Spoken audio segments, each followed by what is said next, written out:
लग्नानंतर होईलच प्रेम मालिकेच्या आजच्या भागामध्ये आपण पाहत आहोत सर्व देशमुख परिवार हॉलमध्ये बसलेला असतो. पार्थने सांगितलेलं असतं, उद्या माझी सुट्टी आहे, मी आणि काव्या शॉपिंगला जाणार आहोत. मग वसू म्हणत असते, अरे पार्थ, पुन्हा एकदा बाळासाठी छोटे छोटे कपडे वगैरे घ्यायला जाणार आहेस की काय? नाही म्हणजे कसं आहे ना, तुम्ही पोरं तुमच्या आईचं काही ऐकत नाही ना, म्हणून म्हटलं. तसं काही असेल तर, असं म्हटल्याबरोबर सर्वांचा चेहरा पडलेलाच असतो. मग आता ह्यावर मानिनी उत्तर देते आणि म्हणत असते, त्याचं काय आहे ना वसुताई, ती माझी मुलं आहेत आणि त्यांना मी व्यवस्थित समजवलं आहे. आणि आता इथून पुढे ती अजिबात ह्या सगळ्या गोष्टीचा विचारसुद्धा करणार नाही आहेत. लहान मुलांसाठी ते अजिबात घरामध्ये कोणतीही वस्तू आणणार नाही आहेत, असं मानिनी स्पष्टपणे वसूला सांगत असते. मग आता त्यानंतर इथे पार्थ म्हणत असतो, उद्या खरं तर मी ऑफिसला सुट्टीच घेतली आहे.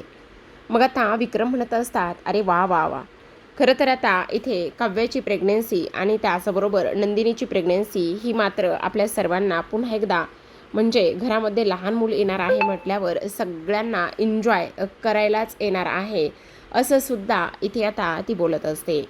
आता वसूला चांगलाच टोमणा मारलेला असतो, त्यामुळे वसूचं मात्र थोबाडी ते पडलेलंच असतं. आता इथे उद्या ह्या रोडवर जायचं आहे, ही गोष्ट मात्र काव्या आणि पार्थने ठरवलेली असते. वसूला तिथे कोणी जास्त मान वगैरे देत नाही आणि त्यामुळे वसू तिथून उठून निघून जात असते. आता सर्वजण तिथून एक एक करून निघून जातात, तर मग नंदिनी आणि ताससोबत जीवा हे दोघेही जण आतमध्ये निघून येतात. आता हे दोघेही जण आतमध्ये निघून आल्यानंतर नंदिनी आणि त्याचबरोबर जीवा दोघेही जण एकत्रच म्हणत असतात, मला ना थोडंसं बोलायचं आहे.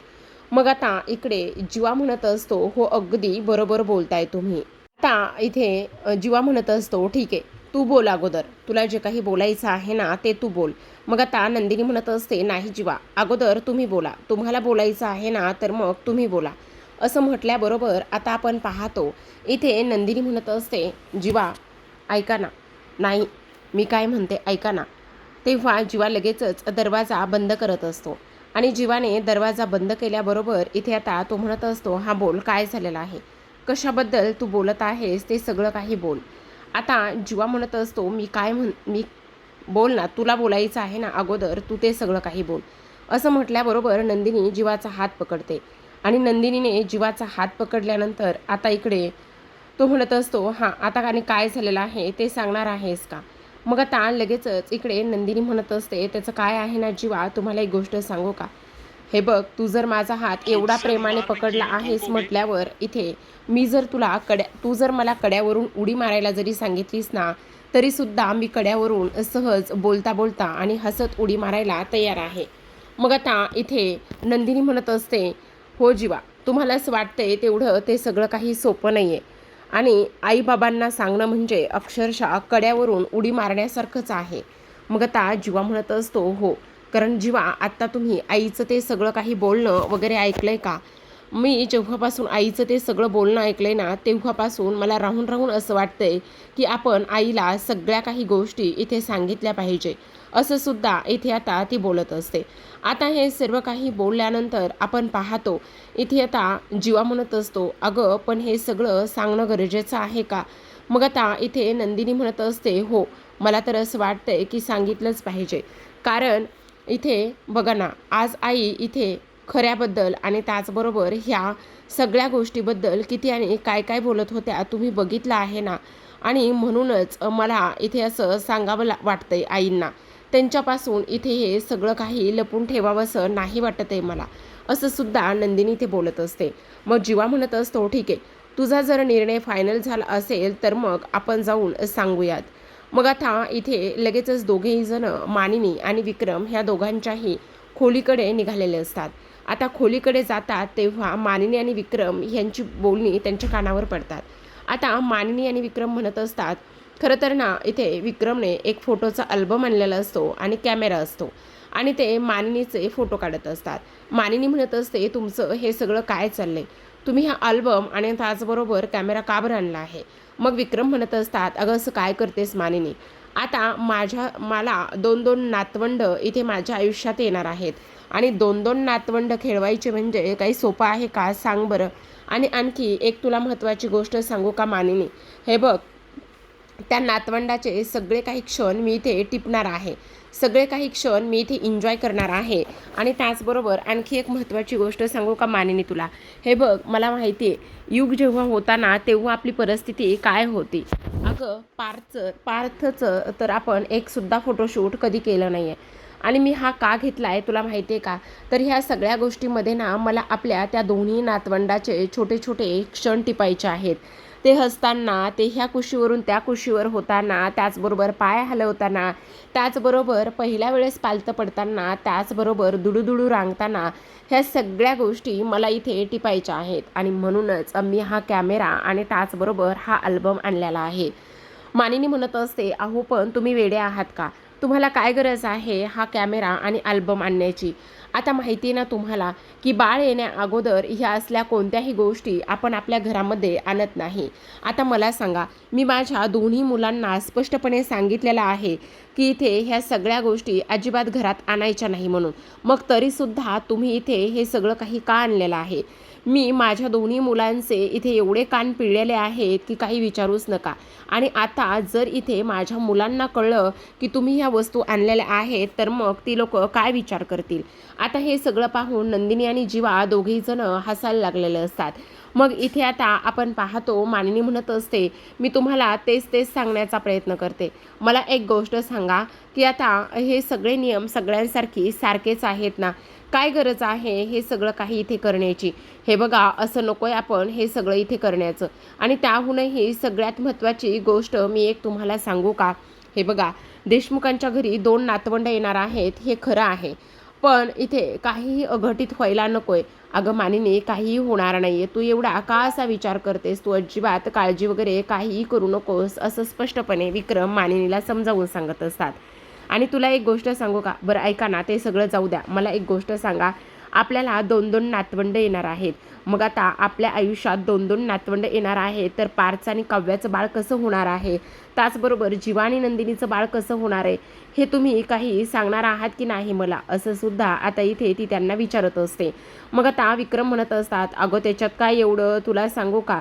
हे बघ, आपल्या काव्याचं बाळ अगदी तिच्यासारखंच डॅशिंग आणि माझ्या पार्थसारखं हुशार निघणार आहे. आणि आणखी एक गोष्ट सांगू का? तू जर इथे माझ्या जीवाचा आणि नंदिनीचं विचारशील ना, तर नंदिनी समजूतदार, त्याचबरोबर किती मनमिळावू आहे हे सगळं तुला माहिती ना, इतरांना किती हेल्प करते. आणि त्याची मुलगी जर असेल ना तर ती अगदी जीवासारखाच डान्स करेल. असं म्हणून आता लगेचच इकडे ते दोघेही जण पुन्हा नातवंडाची स्वप्न रंगवत असतात. आणि मानिनी हलकीच आता इथे विक्रमच्या कुशीत शिरलेली असते. दुसरीकडे आता जीवा आणि नंदिनीने ताबडतोब त्यांचा न सांगण्याचा निर्णय बदललेला असतो. कारण हे दोघांना जर आपण हे सगळं काही सांगायला गेलो तर मग काय प्रॉब्लेम होईल? आणि त्याहूनही सगळ्यात महत्त्वाची गोष्ट म्हणजे आता जर आपण ह्या सगळ्या गोष्टी ह्यांना सांगितल्या तर मग खूप मोठं इथे बरंच काही होऊ शकतं हे सुद्धा त्यांच्या लक्षात आलेलं असतं. मग आता इथे नंदिनी म्हणत असते, नाही नाही जीवा, आत्ताच्या आत्ता आल्या पावली परत चला. आपण ह्यांना हे नाही सांगू शकत. कारण बघितलं ना, ह्या दोघांनी सुद्धा कशा पद्धतीने त्यांची त्यांची स्वप्न रंगवलेली आहेत. आणि म्हणूनच आपल्याला आता काहीही सांगता येणार नाही. असं म्हटल्याबरोबर आता जीवा म्हणत असतो, नक्की? हो जीवा, नक्की.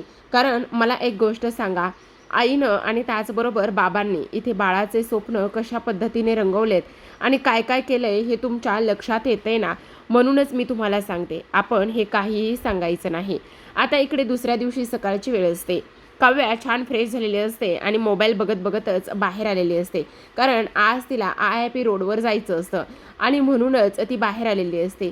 जेव्हा बाहेर येते त्यावेळेला आपण पाहतो की इथे समोरून पार्थ येतो आणि समोरून पार्थ आल्याबरोबर आता पार्थचा धक्का इथे तिला लागत असतो. मग त्या काव्या म्हणत असते, काय हे देशमुख, घाबरले ना मी? मग त्या पार्थ म्हणत असतो, सॉरी सॉरी, त्याचं काय झालं ना, चला निघायचं का? मग आता इकडे काव्या म्हणत असते, नक्की ना, ऑफिसला वगैरे तुम्हाला जायचं नाही आहे ना? मग आता इथे पार्थ म्हणत असतो, नाही नाही, आज सुट्टी घेतली मी ऑफिसला. तेवढ्यातच तिथे दिव्या आलेली असते आणि दिव्या आल्याबरोबर पार्थ तिला म्हणत असतो, तुम्ही आत्ता ह्या वेळेला इथे काय करताय? मग आता दिव्या म्हणत असते, अहो सर, असं काय करताय? आपली मीटिंग आहे ना आज, आणि मीटिंगसाठीच मी इथे आलेले आहे. आणि सॉरी सर, माझ्या सुट्ट्या संपल्यात. मी रात्रीच मेल करून सांगितलं होतं. हो, ते सगळं काही ठीक आहे, पण ऑफिसमध्ये मीटिंग आहे, इथे काही नाही आहे मीटिंग वगैरे. मग त्या काव्याला सुद्धा ती गुड मॉर्निंग म्हणत असते, हाय मॅम म्हणत असते. मग काव्याला तर तिला बघितल्या बघितल्या राग येतो, डोक्यातच तिडकत जात असते. इथे ती पार्थसोबत ह्या पद्धतीने बोलते म्हटल्यावर काव्याला अजूनच राग येत असतो. इथे दिव्या म्हणत असते, सर मी तेच तुम्हाला सांगण्याचा प्रयत्न करते. मीटिंग आहे ना आपली, एक मिनटं, मीटिंग आहे पण मी ती मीटिंग ऑनलाईन करेल किंवा मी रोहितला सांगेन. अहो सर कसं करणार आहात ऑनलाईन, ते शक्यच नाही आहे, कारण खूप महत्त्वाचे क्लायंट आहेत आणि त्यामुळे तुम्हाला ना ऑनलाईन मीटिंग अटेंड नाही करता येणार आहे. नाही नाही, मी रोहितला सांगेल ना, त्याची काही गरज नाही आहे आणि मी ऑनलाईन हजर असणारच आहे. अच्छा असं म्हणताय का? मग सर पण तरीसुद्धा तुम्हाला ऑफिसला यावंच लागणार आहे आणि मी खास त्याच्यासाठी आलेले आहे इथे. मग आता इथे लगेचच काव्या म्हणत असते, ऐक ना. मग आता पार्थ म्हणत असतो, नाही काव्या काही नाही आहे, तुम्ही गेलात तरीसुद्धा चालेल. असं म्हटल्याबरोबर काव्या म्हणत असते, अहो असं काय करताय देशमुख, देशमुखांची परंपरा तुम्ही विसरलात का? ती पाहुणी आहे आपल्या घरी आणि त्यामुळे तिचा चहा नाश्ता हे सगळं काही तर झालंच पाहिजे ना. ऐक ना दिव्या, बस मी तुझ्यासाठी चहा बनवून आणते. तेव्हा काव्या मात्र इथे दिव्यासाठी चहा बनवायला जात असते. पण तेवढ्यातच दिव्या जाता जाता काव्याला म्हणते, मॅम तुमचं तर पोट छानच दिसायला लागलंय की. मग आता काव्या म्हणत असते, हो ना, ऐक ना, तुझं लग्न झालं जेव्हा तू प्रेग्नेंट असशील ना तेव्हा तुझंसुद्धा पोट असंच दिसायला लागेल. तेव्हा मात्र ती म्हणत असते, मी तर त्या सगळ्या गोष्टीसाठी रेडीच आहे. पण मला जे मुलं आवडतात किंवा जे मुलं चांगले आहेत ना ऑलरेडीच त्यांची सगळ्यांची बुकिंग आहे किंवा ते एंगेज आहेत, असं ती पार्थकडे पाहून म्हणत असते. आणि त्यानंतर आता काव्याने दिव्याला बसायला सांगितलेलं असतं आणि काव्या म्हणत असते, तुझ्या एक गोष्ट लक्षात येते का गं दिव्या? हे बघ, संसार करणं आणि त्याचबरोबर इथे मूल सांभाळणं, लग्न करणं ह्या सगळ्या गोष्टी एवढ्या सोप्या नाही येतं. मग दिव्या म्हणत असते, त्यात काय एवढं, लग्न करायचं आणि झाला संसार. हो का? असं म्हटल्याबरोबर आता पार्थ काव्याला बाजूला घेऊन जातो आणि म्हणत असतो, काव्या तुमचं काय चाललंय? कशाला? ती चालली होती ना ऑफिसला, तर मग तिला तिला जाऊ द्यायचं ना. तेव्हा काव्या म्हणत असते, देशमुख तुम्हाला सांगू का, ह्या दिव्याला बघितलं ना मला वेगळ्याच वाईब्स मिळतात आणि माझ्या डोक्यातच तिडीक जाते. का का माहिती नाही आहे. आजूबाजूला ऑफिसमध्ये सुद्धा तुमच्या बऱ्याच मुली आहेत, पण तरीसुद्धा ह्या दिव्याला बघितल्यावर ना मला फारच राग येतो, कळत नाही का म्हणून. तेव्हा मात्र इथे आता दिव्या हॉलमध्ये बसलेली असते आणि इथे आता तो म्हणत असतो, मग काय करणार आहात? तेव्हा काव्या म्हणत असते, त्याचं काय आहे ना, तुम्हाला एक गोष्ट सांगू ना, जसं रम्या आजूबाजूला तुमच्या करते ना सेम त्याच पद्धतीचं फील मला इथे येतं. आणि तेव्हा पार्थ म्हणत असतो, मग रम्याला इथे जर रम्या असती तर तिला धडा शिकवण्यासाठी इथे आता तुम्ही काय केलं असतं बरं ना? काय केलं असतं सांगा ना. मग आता लगेचच इथे काव्या म्हणत असते, हो आता तीच करण्याची वेळ आली आहे. तेव्हा काव्या आता किचनमध्ये जाते आणि म्हणत असते, मी हिच्यासाठी चहा तर बनवणारच आहे, पण अगोदर हिचा माज उतरवते. मग आता इथे मानिनी आणि नंदिनी जिन्यातून खाली येत असतात. आज त्यांना मस्त पालक पनीर बनवायचं असतं. मग तेवढ्यातच काव्या दिव्याला म्हणत असते, अगं काव्या, दिव्या ऐक ना, हे बघ, तुला तर इथे लग्न आणि संसार ह्या सगळ्या काही गोष्टी करायच्याच आहेत ना, बरोबर की नाही? पण मग मी काय म्हणते जरा ऐकतेस का? मग आता इथे दिव्या म्हणत असते, काय काय झालं मॅम? अगं मग ऐक ना, आजपासूनच तू इथे मस्त तुझ्या हातचा चमचमीत स्वयंपाक बनवून आम्हाला खाऊ घालतेस का? म्हणजे मला नाही समजलं. अगं काव्या काय बोलतेस हे? असं मानिनी आणि नंदिनी तिला विचारतात. मग त्या काव्या म्हणत असते, अहो त्याचं काय आहे ना आई, हिला ना संसार करायचा आहे, त्याचबरोबर लग्न करायचं आहे ना, म्हणूनच मी म्हटलं की हिच्या हातचा मस्त चमचमीत आणि त्याचबरोबर हिला आजपासूनच आपण ट्रेन करूया ना. तेव्हा नंदिनी म्हणत असते, अरे वा वा, ही तर आयडिया अतिशय उत्तम आहे. पण काय गं दिव्या, तुला इथे करायला सगळं काही जमेल ना? तेव्हा दिव्या म्हणत असते, हो हो का नाही जमणार, नक्कीच जमेल ना. काय करायचं आहे ते फक्त तुम्ही मला सांगा. मग आता नंदिनी म्हणत असते, आज मस्त भात त्याचबरोबर पालक पनीर हे सगळ्याचा मस्त असा मेनू आहे. किचनमध्ये पनीर आहे, पालकाच्या जुड्या आहेत, कांदा टोमॅटो लसूण त्याचबरोबर भात हे राईस हे सगळं म्हणजे तांदूळ हे सगळं काही ठेवलं आहे. तू मस्त किचनमध्ये जा आणि तयारी कर. तेव्हा दिव्या म्हणत असते, तुम्ही खरंच सांगताय पण मीटिंग?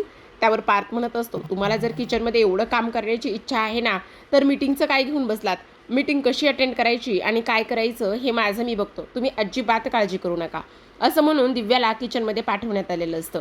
मग आता मानिनी म्हणत असते, काय हे काव्या, अहो आई असू द्यावं, तिला खूप जास्त बाहेरचं चटपटीत खाण्याची आणि खाऊ घालण्याची फारच जास्त हौस आहे ना. आज जरा बघू देतच मला सुद्धा की कसं इथे स्वतःच्या हाताने केल्यावर खाऊ घालण्यासाठी मजा येते ते. आता मला सुद्धा हिची जिरवायचीच आहे, असं सुद्धा ती इथे बोलत असते. आणि त्यानंतर तिने मात्र इथे तिला चांगलंच कामाला सुद्धा जुंपलेलं असतं.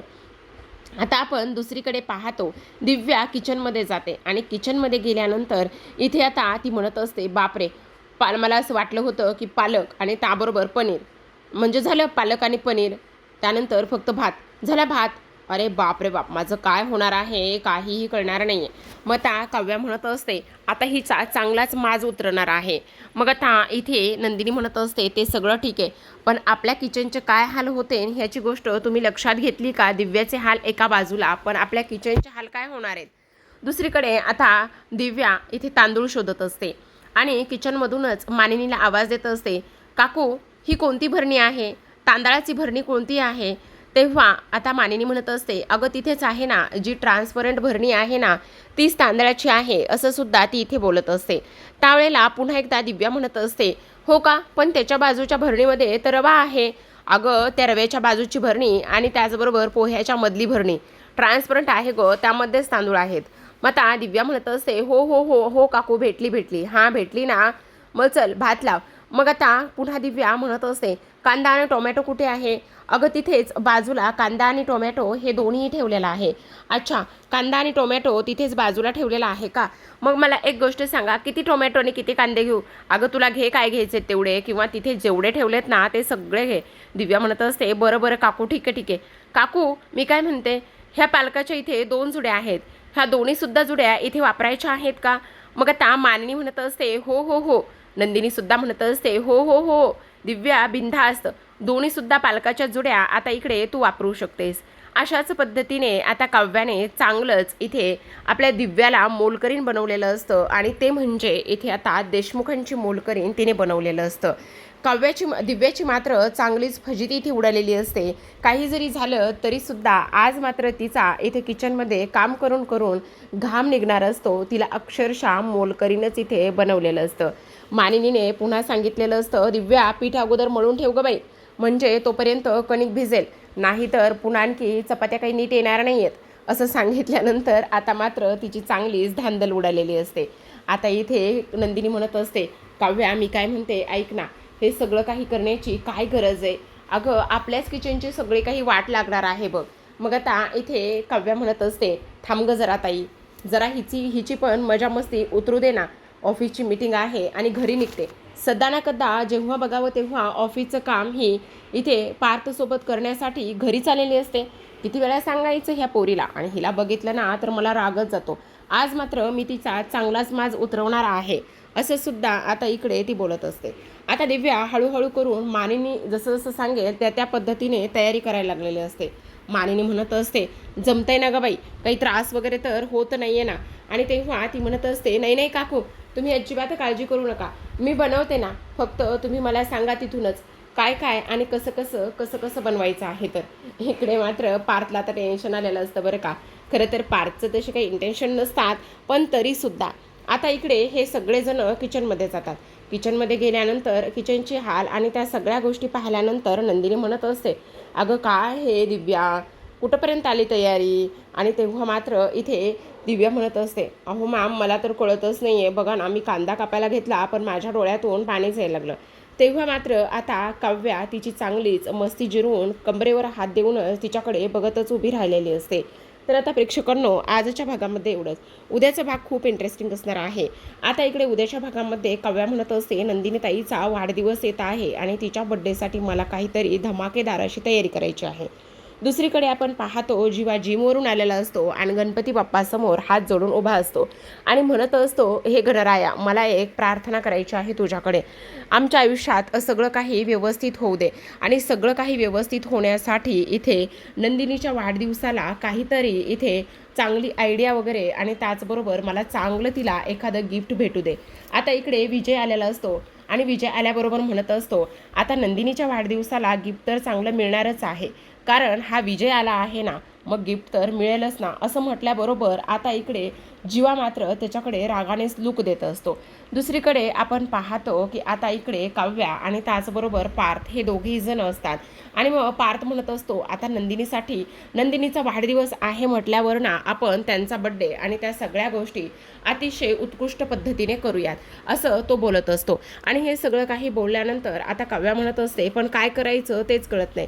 मग आता पार्थ म्हणत असतो मी काय म्हणतो तो IIP रोडवरील सगळं काही तुम्ही प्रॉब्लेम सॉल्व करा.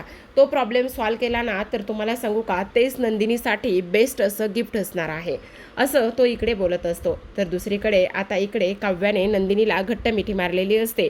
तर प्रेक्षकांनो पाहत रहा, लग्नानंतर होईलच प्रेम. भेटूयात पुन्हा एका अशाच नवीन एपिसोडसोबत. तोपर्यंत धन्यवाद.